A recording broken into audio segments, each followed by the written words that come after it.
Half litre দুধ দিয়ে দিব। এখানে 3 চামচ কর্নফ্লাওয়ার গলিয়ে নিব, দুধের মধ্যে দিয়ে দিব। দিয়ে ভালোভাবে নাড়তে হবে চুলার আঁচটা লো ফ্লেমে রেখে। এখানে দিয়ে দিব 3 চামচ চিনি, আপনাদের স্বাদ মতো দিবেন। দিয়ে দেবো স্বাদ মতো লবণ, দিয়ে ভালোভাবে মিশিয়ে নিব। আমার মিশানো হয়ে গেছে। এখানে দিয়ে দেবো 1 চামচ ঘি, ঘিটাও ভালোভাবে মিশিয়ে নিব। আমার ডোটা হয়ে গেছে। এখন আমি একটা প্লেটে সেট করে নিব।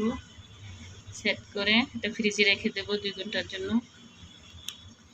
2 ঘন্টা হয়ে গেছে, নামিয়ে নিব। এই যে এরকম হয়েছে। আমি এটাকে অনেকটা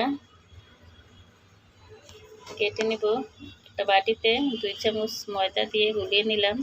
এই যে এরকম শেপ দিয়ে নিয়েছি। এখন ময়দার মধ্যে ডোটাকে এভাবে দিয়ে দিব।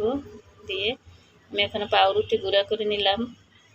পাউরুটির মধ্যে দিয়ে এভাবে চেপে চেপে বেজে নিব। একটা কড়াইতে তেল দিয়ে দিলাম, লো ফ্লেমে রেখে ভাজতে হবে। উপর দিয়ে কালার চলে আসবে, ভিতর দিয়ে হবে না। আমার ভাজা প্রায় হয়ে গেছে। এই নাস্তাটা এতটাই মজা, আপনারা বাচ্চাদেরকে বানিয়ে দিতে পারেন বাসায়। এটা মুখে দিলে মিলিয়ে যায়। ক্রিমটা এতটাই স্বাদ, অনেক মজা হয়েছিল, মাশাআল্লাহ।